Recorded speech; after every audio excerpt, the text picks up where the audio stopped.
नमस्ते आप सभी को। मैं रीना ढिल्लो एक बार फिर से स्वागत करती हूँ आपका अपने यूट्यूब चैनल हिंदी विषय श्रृंखला में। तो भाई आज मैं आपके लिए लेकर आई हूँ तीसरी क्लास, क्योंकि हमने शिक्षण अभिक्षमता से संबंधित 2 क्लासें पढ़ ली थी और मैंने उसमें बताया था कि इससे संबंधित एक क्लास और बनेगी। तो वो ये तीसरी क्लास रहने वाली है कि जिसमें मैं आपको बताऊंगी अधिगम के बारे में। शिक्षण के बारे में मैंने दोनों वीडियो में बड़ी ही डिटेल से बताया है, और वो इसलिए बताया है क्योंकि शिक्षण और अनुसंधान ये दोनों यूनिट ही बहुत ही ज्यादा इंपॉर्टेंट है। यहाँ से बहुत ज्यादा प्रश्न पूछे जाते हैं एग्जाम में। तो देख लेते हैं हम अधिगम के बारे में। ये हमारी जो यूनिट फर्स्ट है उसकी तीसरी क्लास है, ये यूनिट फर्स्ट की और क्लास थर्ड। ठीक है, 2 इससे पहले हो चुकी है क्योंकि वो शिक्षण के बारे में थे। ये है अधिगम के बारे में। अधिगम क्या होता है ये समझ लेते हैं। देखो, अधिगम का अर्थ होता है कुछ अर्जित करना, सीखना, ज्ञान प्राप्त करना। तो अधिगम का क्या अर्थ हो गया? सीखना। कि जो भी हमारा ज्ञान है उसमें जब हम परिवर्तन करते हैं, उसको बढ़ाते हैं, उसमें इजाफा करते हैं, तो वो क्या हो जाता है? अधिगम हो जाता है। कुछ भी सीखना, नया सीखना। ठीक है, तो अधिगम का आपको अर्थ समझ में आ गया होगा। अब अधिगम को भी प्रभावित करने वाली कई चीजें हैं। मान लीजिए एक योग्य टीचर नहीं है, उसमें वो दक्षता नहीं है कि वो बच्चे को पढ़ा सके, तो वहां पर अधिगम प्रभावित होगा। यदि टीचर की मेंटली जो स्थिति है वो सही नहीं है, तो उस टाइम पे भी वो अच्छा शिक्षण नहीं कर पाएगा और बच्चे अच्छे से नहीं पढ़ पाएंगे। यदि क्लास के बाहर अशांति का वातावरण है या अंदर अशांति का वातावरण है, तो भी अधिगम अच्छे से नहीं हो पाएगा। ठीक है, तो ये कुछ कारक थे जो अधिगम को प्रभावित करने वाले थे, मैंने आपको बता दिए हैं। हाँ, इसमें एक चीज और काम आती है जो कि बड़ी ही इंपॉर्टेंट है और मुझे बतानी है। माता पिता की आकांक्षा, ये भी बहुत अधिक स्तर तक अधिगम को प्रभावित करती है। किस प्रकार से? जैसे माता पिता चाहते हैं कि मेरा बेटा डॉक्टर बने और बच्चे का मन है डांसर बनने का, तो वहां पर भी अधिगम प्रॉपर अपना नहीं हो पाएगा।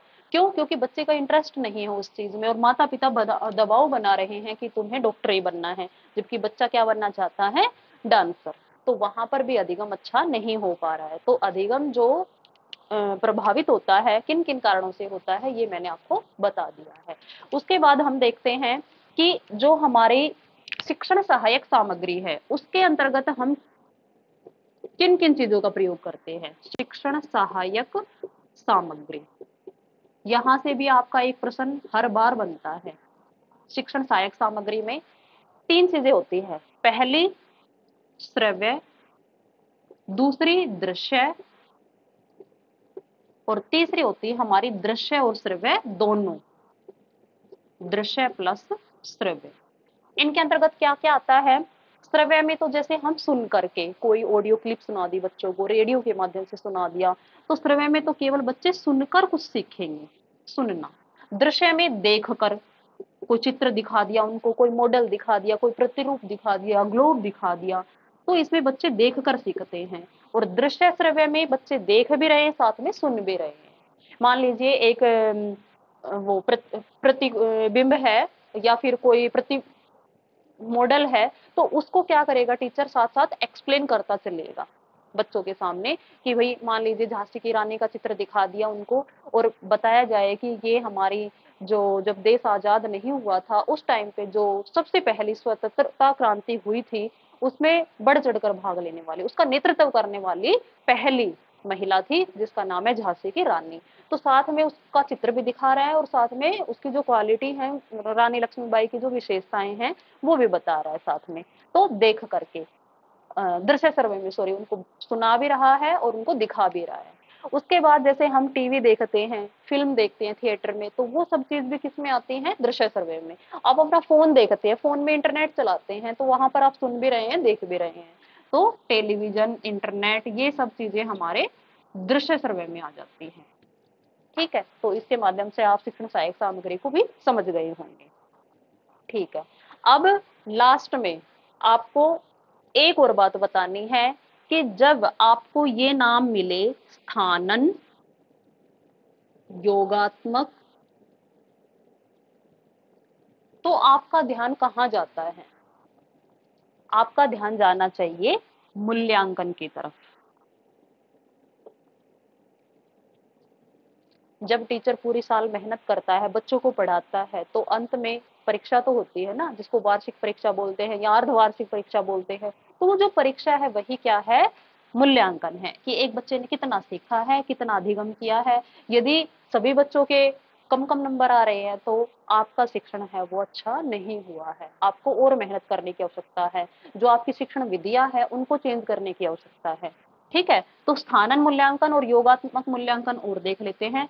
स्थानन मूल्यांकन, जब भी हम किसी कोर्स में या किसी स्कूल में एडमिशन लेना चाहते हैं तो उससे पहले जो हमारा एंट्रेंस टेस्ट लिया जाता है उसको बोलते हैं स्थानन।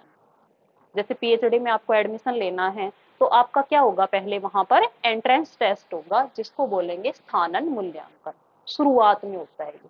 और योगात्मक अंत में होता है कि आपने क्या सीखा। जब आप मान लीजिए किसी कोर्स में एडमिशन ले लेते हैं और वहां पर जो कुछ भी सीखते हैं और अंत में जो आपका मूल्यांकन होता है वो होता है आपका योगात्मक। तो ये दोनों चीज समझ लेना, ये तो कब होता है, शुरुआत में, और ये कब होता है, अंत में। यहां से एक बार प्रश्न पूछा गया था इसलिए मैंने इसको यहाँ रखा है। तो योगात्मक मूल्यांकन अंत में होगा और स्थानन मूल्यांकन शुरुआत में होगा। तो इसी के साथ ही हमारी जो पहली यूनिट है टीचिंग एप्टीट्यूड वो समाप्त होती है। इसकी 3 क्लास है, तीनों आप देख लेना। उसके बाद मैंने यूनिट 2 भी करवा दी है, वो भी वीडियो डाल दूंगी। और यूनिट 3 में कुछ करवाने का है नहीं, वो एक गद्यांश आएगा, वहां से आपको प्रश्न छाट के और उनका उत्तर देना है, बहुत इजी है।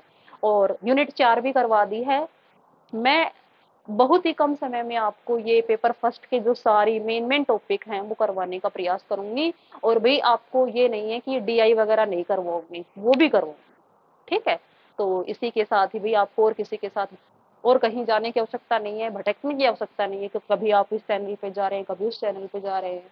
आप एक जगह अपना माइंड सेट करें, क्योंकि यहाँ आपको पूरी जानकारी मिल रही है।